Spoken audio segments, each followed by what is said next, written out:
From VOA Learning English, this is the Education Report in Special English. Tests of school children in South Africa show that they are not doing as well as they should. The government tested about 7 million children in 24,000 schools. This year, for the first time, testing included students in the 9th grade. There was a sharp drop in average scores from 1st grade to 9th grade in both mathematics and language. The news was not all bad, however. The country's basic education department said young students appeared to make gains compared to last year. This is especially true of 3rd graders. But the gains seemed to have disappeared in the 9th grade. At that level, only about 2% scored more than 50% in math. A spokesman for the Basic Education Department says although the results have been criticized, they show hopeful developments. Students from poor families scored well compared to wealthier students. And he said the study confirms that school attendance is high. Thabo Kupa serves on the executive committee of the Youth League of the ruling African National Congress. He said the results for the 9th grade are disappointing. He added that the test results call for officials to act. This year, South Africa's Basic Education Department was accused of failing to provide textbooks to students in the poor northern Limpopo province. An employee was accused of dropping about 700 of the badly needed books into a river in Limpopo. To educate an estimated 12 million students, the nation spends 207 billion rand, or about $23 billion. Education is South Africa's biggest budget item, and education spending is set to increase. For VOA Learning English, I'm Alex Villarreal. I'm Alex Villarreal with the VOA Special English Education Report. On July 9th, South Sudan becomes the world's 193rd nation. In January, almost 99% of voters chose independence from the North. South Sudan will also be one of the world's least developed nations. This follows years of war and neglect by the Sudanese government in Khartoum. South Sudan is about the size of France, yet it has only 50 kilometers of good roads and almost no public electrical power or other basic systems. Illiteracy rates are high. There are estimates that more than 80% of the population cannot read or write. There are 5 universities. 3 of them moved their operations to the north during the war. The southern government has brought most of the students back. Officials estimate that about 25,000 students have registered at the 5 universities. Classes were supposed to start in April, but the Ministry for Higher Education in the South has now moved the opening date to the middle of May. The government pays for food and provides housing for students. But Higher Education Minister Joseph Ukel says finding enough space was one reason for the delay. Another issue is money. The government in Khartoum will pay for the schools until July. Mr. Ukel says the southern government's proposed budget for this year does not include any money for the universities. Then there is the problem of teachers. Almost 75% of the lecturers are from the north. They are not likely to travel to the south to continue teaching for their schools. Mr. Ukel says his ministry has asked Southern Sudanese teachers outside the country to return. William Deng heads a commission supervising the return of 90,000 former fighters to civilian life. He says most of the soldiers who have come out of the Southern Army need education and training. He said, the skill they only know is soldiering. Now, you must train them with life skills, such as carpentry, making bricks, and also small agriculture or microfinancing. Only 4% of good land in South Sudan is being farmed. Millions of people need food aid to survive. The head of Juba University, Agre Abate, says his school can play a big part in training agricultural specialists. For VOA Special English, I'm Alex Villarreal. You can find transcripts and MP3s of our reports and other programs at voaspecialenglish.com. From VOA Learning English, this is the Education Report. One World Education is a group with a program in which teachers develop teaching materials based on student writing. The students are in middle and high school and write essays about cultural and global issues. Students are invited to write about an issue they find important. Then, professionally developed learning materials based on chosen essays are used in schools to teach other students. Eric Goldstein is the executive director of One World Education, based in Washington. He says the nonprofit group has worked with over 1,500 student writers. He says 350 teachers use the One World curriculum. He says the essays can serve as a writing and learning guide for thousands of students. Mr. Goldstein is a former classroom teacher himself. He and another teacher began forming plans for One World Education in 2006. The group publishes a study unit each month from August through May. Each unit of the curriculum starts with an essay called a One World Reflection.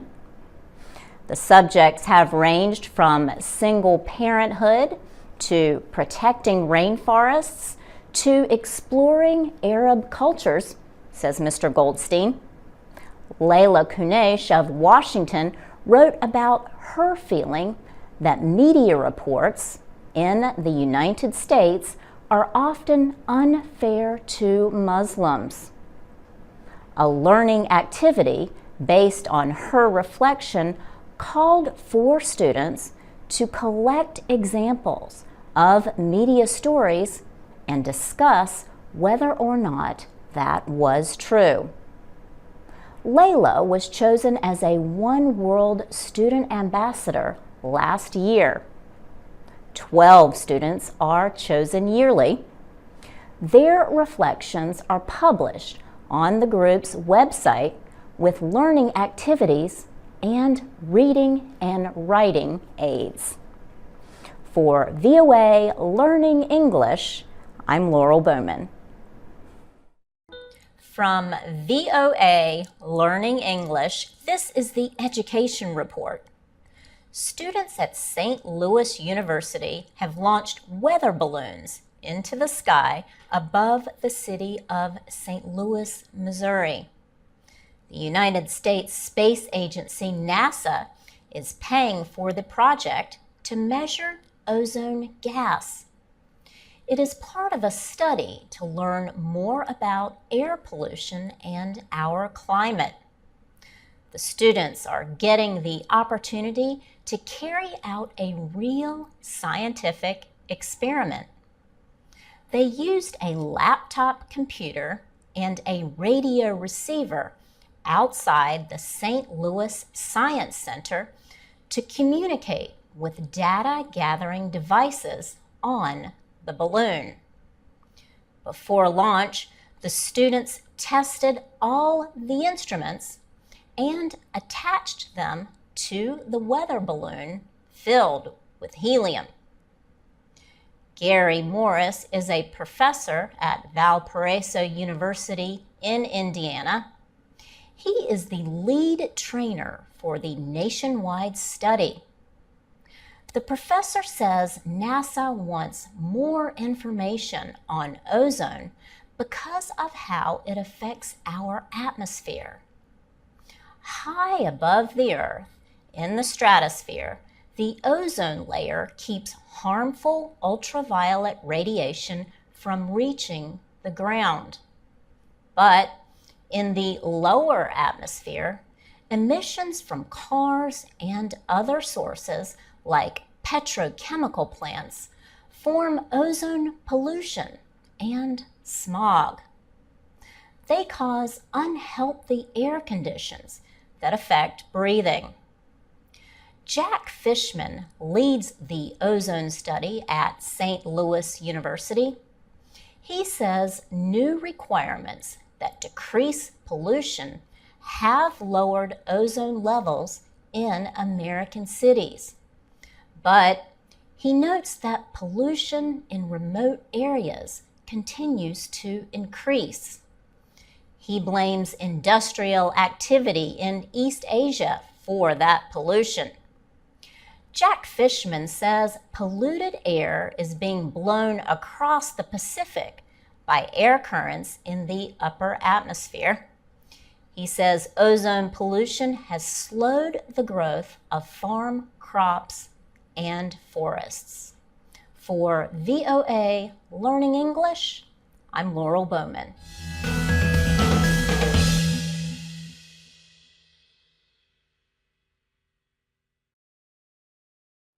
This is the VOA Special English Education Report. Some people think of politics as a game, but an online game lets people think of themselves doing one of the hardest jobs in American politics, cutting the federal budget. The game is called Budget Hero. Students in Los Angeles and other cities have been playing it. Budget Hero lets them decide how they want to spend federal tax dollars. The game uses information from the Congressional Budget Office. It shows what effects each cost-cutting proposal would have. High school student Dory Bennett says she thinks spending cuts are needed to keep the economy growing and keep the American dream alive. I want to grow up, go to college, get a good job, have kids maybe, a dog, and a house. The students consider the same issues facing lawmakers in Washington. The game was developed in 2008. In the newest version, students make decisions about what spending is important to them. Do they want to reduce taxes? Spend more on environmental protection? What about defense spending? Making these decisions helps clarify their goals. Jane Harmon is a former Democratic representative from California. She served in Congress for almost 20 years. She now heads the Woodrow Wilson Center for International Scholars, which helped create Budget Hero. Ms. Harmon says the students are having more success than Congress at cutting the budget. More than 1 million people have played it so far, she says, and she thinks they have learned at least 2 things. 1, how hard it is, but 2, that it can be done if there's a will to do it. Student Jeffrey Burke agrees.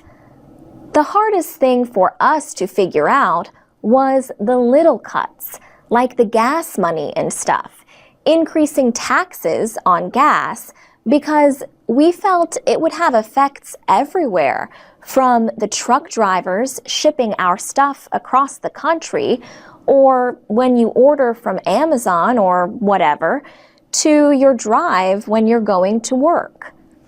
I think we need to look at the little things and realize that just because they're small money doesn't mean they're small effects. Joaquin Alvarado is with American Public Media, an organization that also helped create the game. He says many of the players will literally, in the comments, ask that Congress play this game to just get a little rational around the questions that have to be answered. For VOA Special English, I'm Alex Villarreal. You can find a video of students playing Budget Hero at voaspecialenglish.com. This is the VOA Special English Education Report. Web browsers first appeared on computers in the early 1990s. Since then, the Internet has greatly changed the way people communicate. But some teachers think the changes are not all for the better. Eleanor Johnson is an English professor at Columbia University in New York City. Professor Johnson says she thinks text messaging has made students believe that it is acceptable to make bad spelling and grammatical errors. She says her students have increasingly used less formal English in their writing. She says words and phrases like guy and you know now appear in research papers. And now she has to talk about another problem in class: incorrect word use. For example, a student uses preclude instead of proceed when talking about one event coming before another. Preclude sounds like proceed, but it means prevent. Professor Johnson suspects a strong link between the rise of instant and casual communication online and an increase in writing mistakes. But she admits there may not be much scientific evidence, at least not yet. David Crystal is a British linguist who has written more than 100 books, including the book Language and the Internet. He says the actively changing nature of the Internet makes it difficult to stay current in studying its effects. But he believes its influence on language is small. He says the main effect of the Internet on language has been to increase the expressive richness of language. Erin Jansen is founder of NetLingo, an online dictionary of Internet and text messaging terms. She says the new technology has not changed existing language, but has greatly added to the vocabulary. Basically, it's a freedom of expression, she says. And what about teachers who find these new kinds of mistakes in spelling and grammar in their students' work? What is her message to them? Ms. Jansen says she tells them not to get angry or upset, but to get creative. Teachers and educators want to get children to communicate. But Erin Jansen and David Crystal agree with Eleanor Johnson on at least one thing. Teachers need to make sure students understand the rules of language. And that's the VOA Special English Education Report. We want to know what you have to say about the effects of the Internet on language and writing. Post your comments at voaspecialenglish.com. This is the VOA Special English Education Report. Most schools in the United States receive money from federal programs. That means most schools must obey a federal law known as Title IX. It bars discrimination on the basis of sex at any educational institution that receives federal money. An exception is made for admissions at private undergraduate schools. For others, Title IX covers any education program or activity receiving federal financial assistance. The full name is Title IX of the Education Amendments of 1972. A lot of Americans may be surprised to know that it was written without saying anything directly about sports. Yet that is where its effects are best known, especially at the high school level. After Title IX became law, the number of girls who joined high school sports teams sharply increased. Research has linked participation in sports to positive effects, like better self-image, fewer teen pregnancies, and higher grades. But are these a direct result? Two recent studies suggest that the answer is yes. They offer long-term evidence that it can lead to improvements in education, work, and health. Betsy Stevenson is a business and public policy researcher at the Wharton School of the University of Pennsylvania. She compared states, looking at differences in high school sports participation and in women's education and work. For each 10 percentage point increase in sports participation, she found a 1-point increase in female college attendance. She also linked it to a 1 to 2-point increase in the number of women in the labor force. The other study looked at physical health.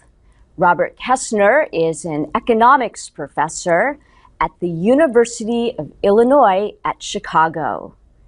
He compared obesity rates and physical activity levels of women who had been in high school before and after Title IX took effect. He found that those who came after Title IX had a 7% lower risk of obesity 20 to 25 years later. Nicole Lavoie is Associate Director of the Tucker Center for Research on Girls and Women in Sport at the University of Minnesota. She says the new studies are important because they show trends over time.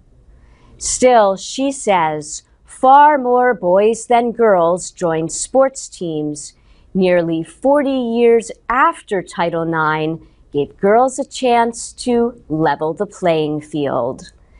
And that's the VOA Special English Education Report. You can post comments at voaspecialenglish.com. This is the VOA Special English Education Report. Each year, about 250,000 Americans study in other countries. Some study abroad programs are trying harder to get students to learn about the local culture. One student, on his first morning in Beijing, was brought to a distant part of the city. He received money and instructions how to get back. It took some time, but he succeeded. Professor William Finley says challenges like this help students experience another culture. He heads the sociology department at the University of Georgia in the United States.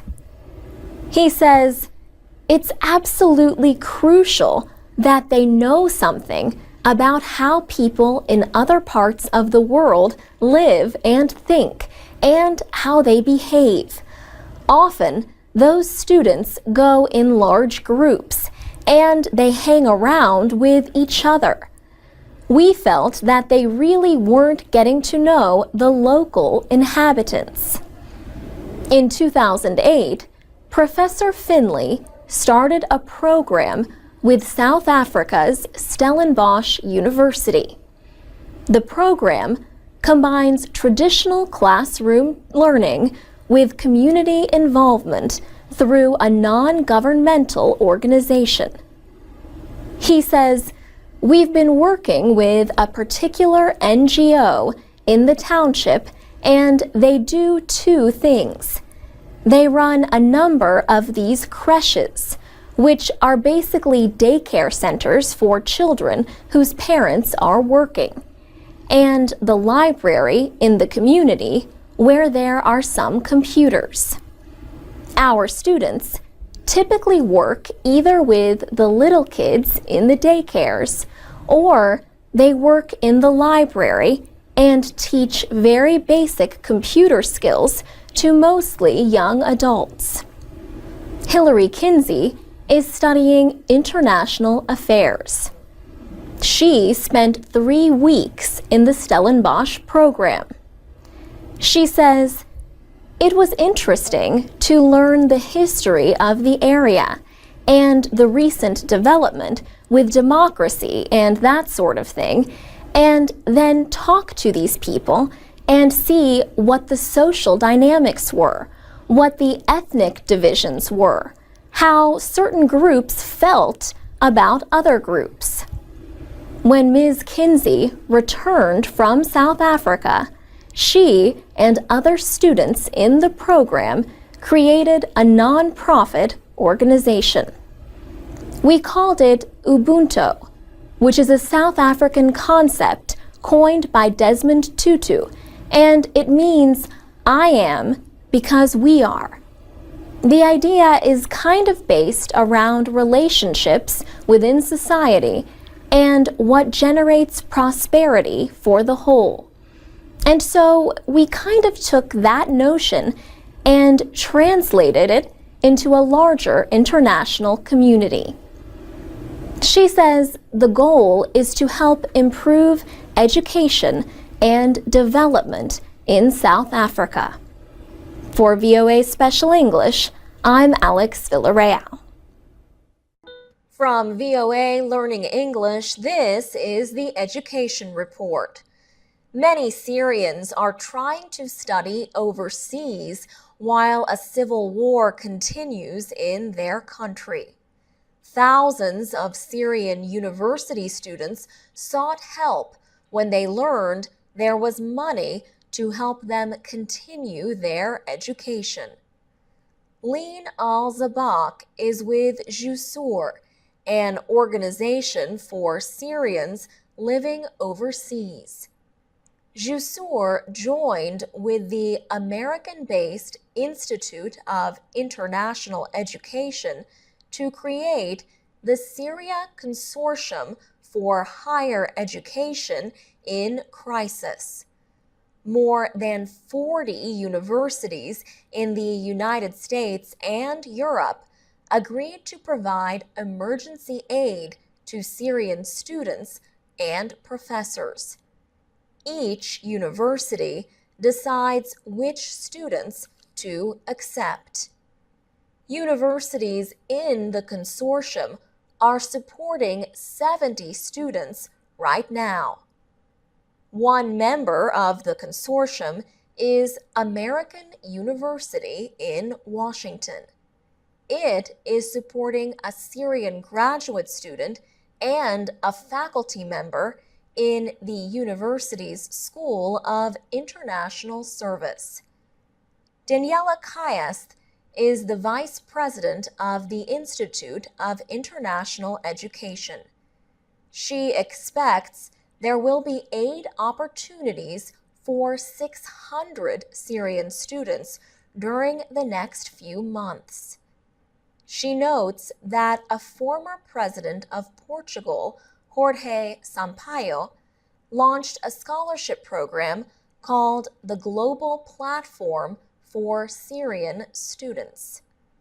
He created the program because of Portugal's history of educating Jewish refugee children during World War II.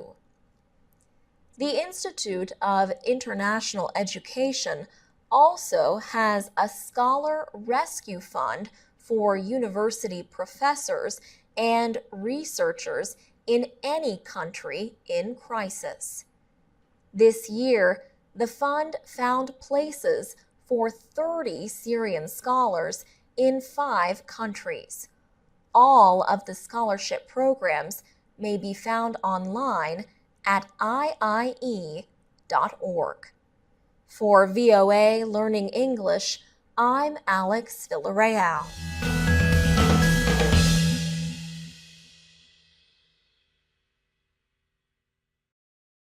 From VOA Learning English, this is the Education Report.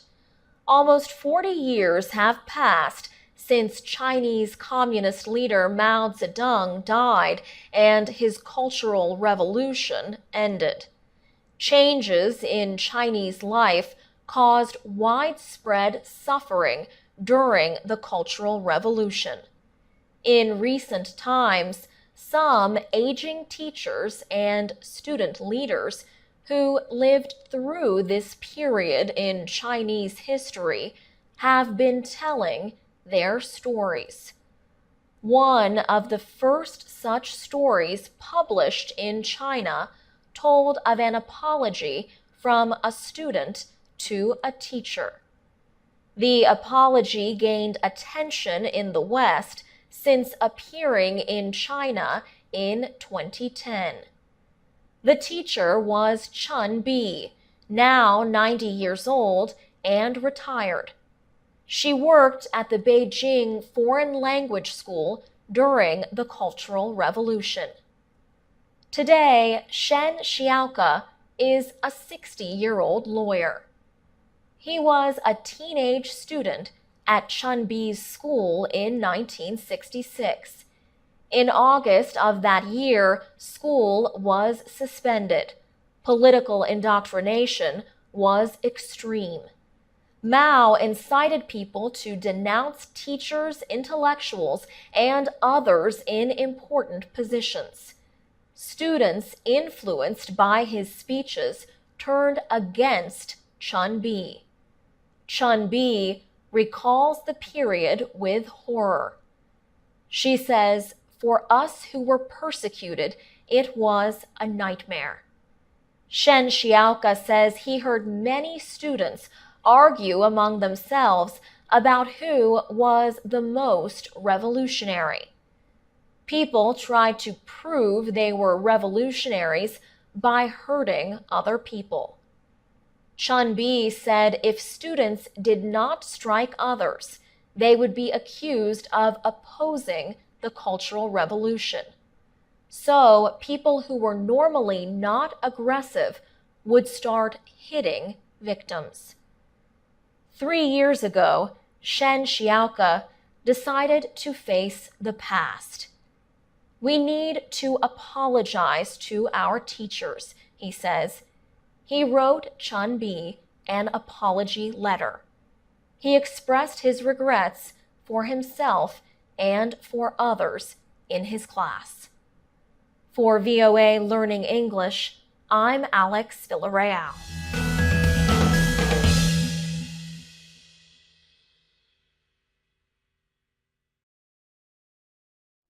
I'm Carolyn Persutti with the VOA Special English Education Report.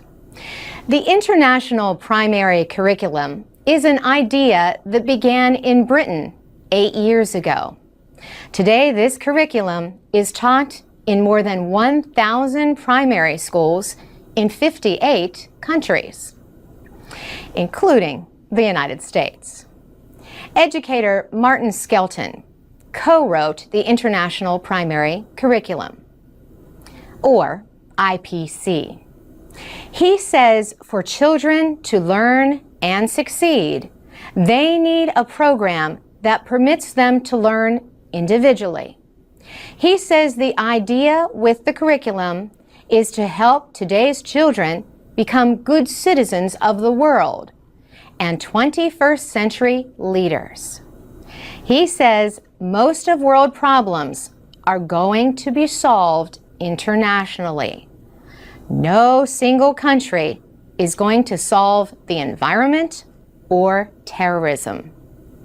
Mr. Skelton says the curriculum has activities built around the development of international mindedness, starting from the age of 5.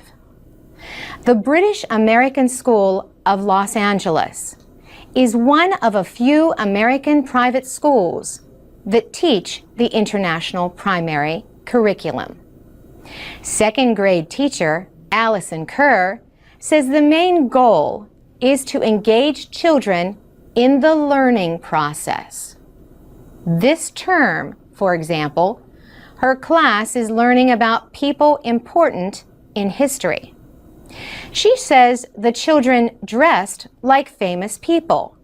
They had to research and bring 10 written clues, and the rest of the class had to guess who the people were. The British school in Boston held a fair for students, and parents called around the world in a day. Emma Northey, head of primary learning at the school, says 51 nationalities were represented. She described one activity designed to teach about similarities among different cultures. She says the children were each given a passport. They knew that they were going around the world in a day. We said to them, you have to come back with 2 similarities that you had seen between the different cultures. Even the 3-year-olds came back to me saying, gosh, you know everybody writes. Some people write going down. Some people write from left to right. Some from right to left. Another educator, Kate Foy of the British School in Washington, says the teacher's role is to enable students to discover for themselves. For VOA Special English, I'm Carolyn Persutti. Tell us if you have experience with the International Primary Curriculum and what you think of it. Share your comments at voaspecialenglish.com or on Facebook and Twitter at VOA Learning English. From VOA Learning English, this is the Education Report. Kid Pan Alley is a non-profit organization that holds songwriting workshops for students across the United States. The organization recently visited a school in the Anacostia area of Washington. The children presented a concert with the help of songwriter and recording artist Paul Reisler. He established Kid Pan Alley in 1999. Since then, he has worked with more than 35,000 students and produced more than 2,200 songs. He says the power of music can teach children skills they might not learn in school. He believes the American educational system is focused too much on standardized tests designed to measure knowledge. But Paul Reisler says we now live in a creative economy. He says his group is trying to inspire children to be creative. At Orr Elementary School in Anacostia, 95% of students come from poor families. Marlon Ray is the school's dean of students. He says some of the children have difficult lives. But, he says, these kids still want to strive for greatness. Jonna Turner is director of programs at the school. She says the 4th and 5th grade students are often focused on more than school. Some have to help their families or live in homeless shelters. A shooting took place in April directly in front of the school. No one was injured, but the incident affected the whole community. Students are often influenced by what happens around them. Still, Orr Elementary School has a positive, hopeful atmosphere.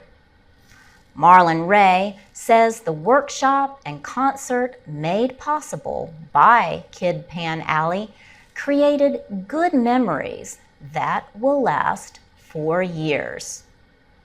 For VOA Learning English, I'm Laurel Bowman.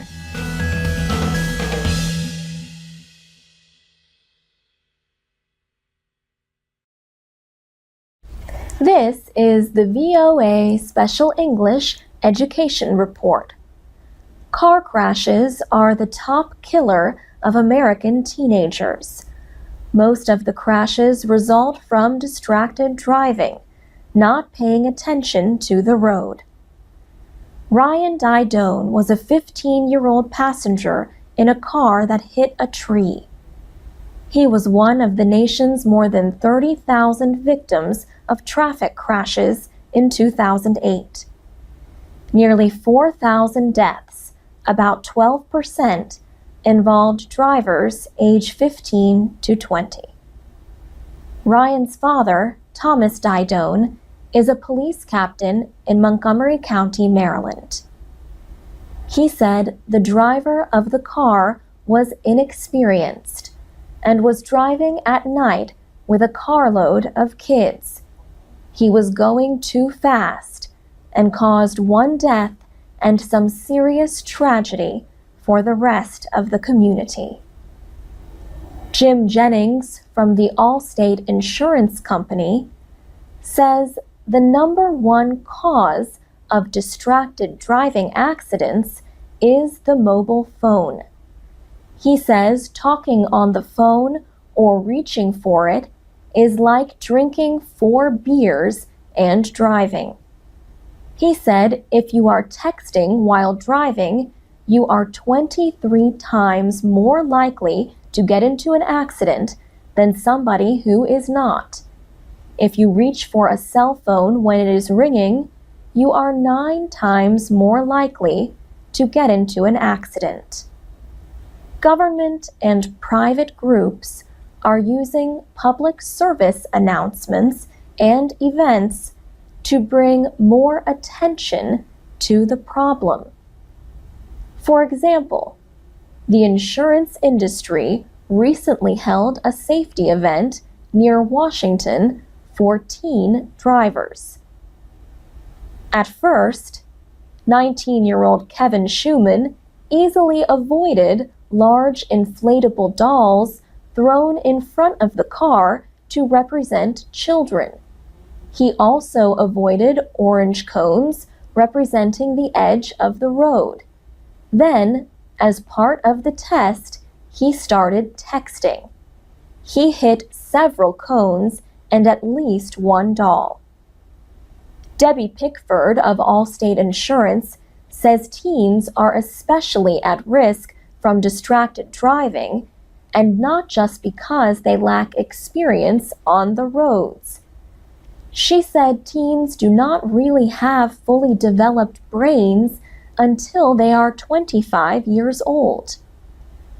New legislation in Congress proposes to require all states to have a graduated driver licensing system. Graduated means teenagers start with restrictions on night driving and numbers of passengers. They could not get a full driver's license until age 18. Thomas Didone shares the story of his son's death to help educate teens and their families about distracted driving. And that's the VOA Special English Education Report. You can watch a video of this report at voaspecialenglish.com. This is the VOA Special English Education Report. Students at some high schools in Illinois recently had some famous visitors.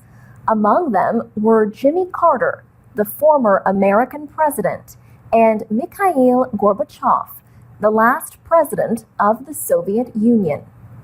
Other speakers included former South African President F.W. de Klerk and Shireen Ebadi, the Iranian human rights activist. They were all in Chicago for an event in late April, the 12th World Summit of Nobel Peace Laureates. The students prepared for the visits by working on a human rights curriculum called Speak Truth to Power. The materials come from the Robert F. Kennedy Center for Justice and Human Rights. Manal Sala got to introduce Mikhail Gorbachev at her school, the Frederick von Steuben Metropolitan Science Center in Chicago. Manal is one of the top students graduating this year. She will be attending Northwestern University in Illinois on a scholarship for low-income students. Manal had not yet been born when Mr. Gorbachev became a Nobel laureate.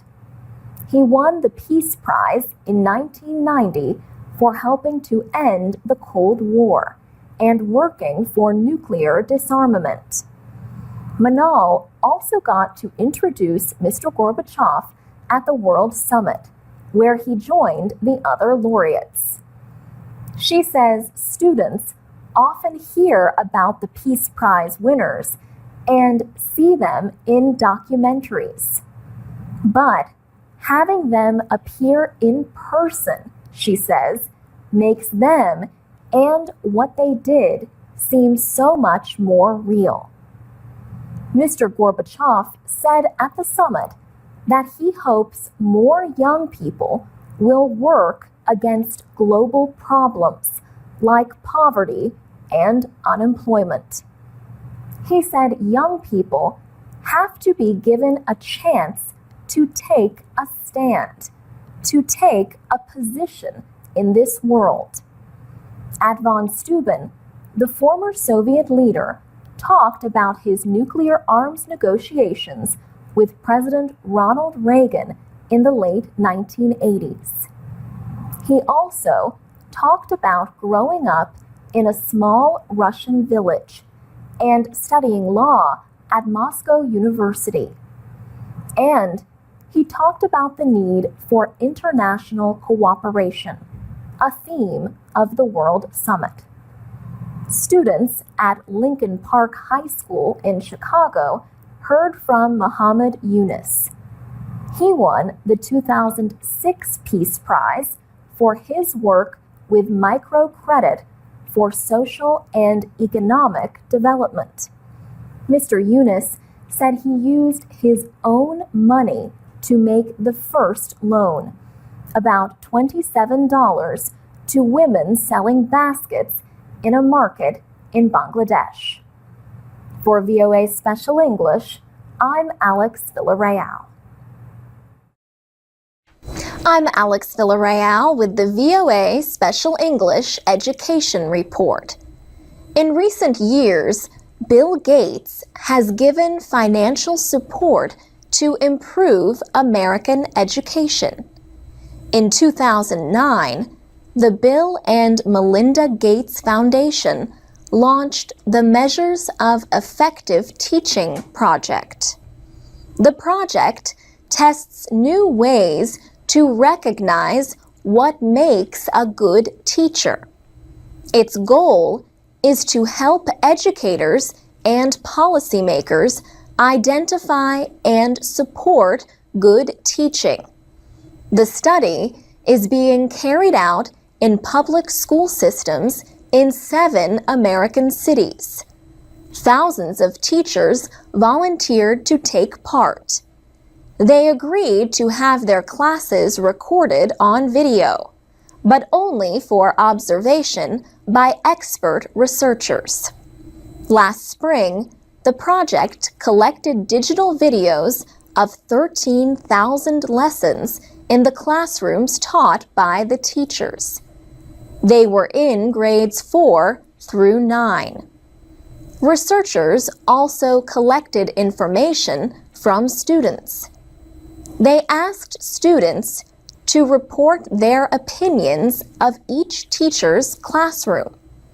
Students were also tested in mathematics, English, and biology. Officials recently released early results of the project study.